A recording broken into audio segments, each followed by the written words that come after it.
And this is actually automatically triggering a quarantine for things that are defined to be requiring quality control.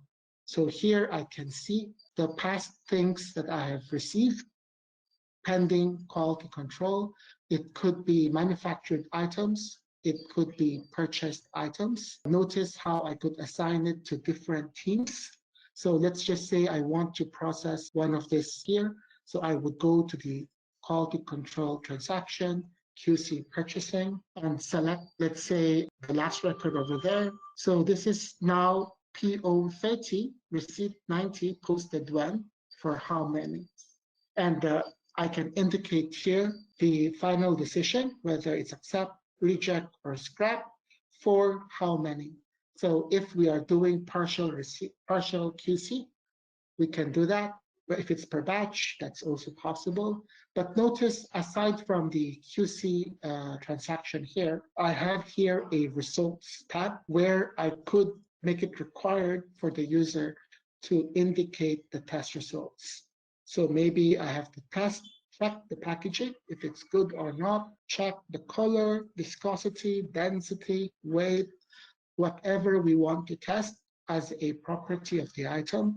I can have as many test results as I want, all defined on a per QC type basis. So I can have multiple QC types based on item, vendor, or item category. I can also put in attachments. So maybe if the item requires some certification to go with it, images as part of quality control, all of that can be added as an attachment.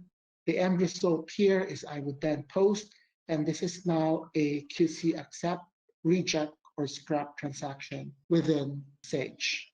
So what we are doing is actually posting a stock transfer from the quarantine location to the good location for raw materials or manufactured items. So this is a very small add-on that we have created for Sage, and you can see that the scope of quality control covers not only purchasing, it's also manufacturing as well as inventory.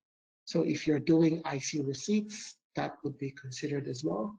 Over time, something maybe that is lot tracked, which is approaching expiry dates, that might require quality control again.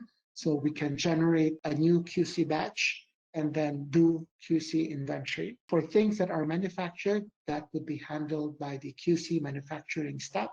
And if I open the screen just very quickly, you would see that it is exactly the same screen as that of purchasing. So I won't go through this example anymore, but you can imagine if we are producing on the floor semi-finished goods or finished good products, it would then be quarantined and then QC'd before it would be released to the next step. Lastly, notice that we have also considered returns. So after we have done the QC, whether assuming it was rejected, I could then trigger a PO return from the QC location using the QC purchasing return function. If it was manufactured, then I could use the QC manufacturing return to send the product back to the production floor for possible rework or scrapping.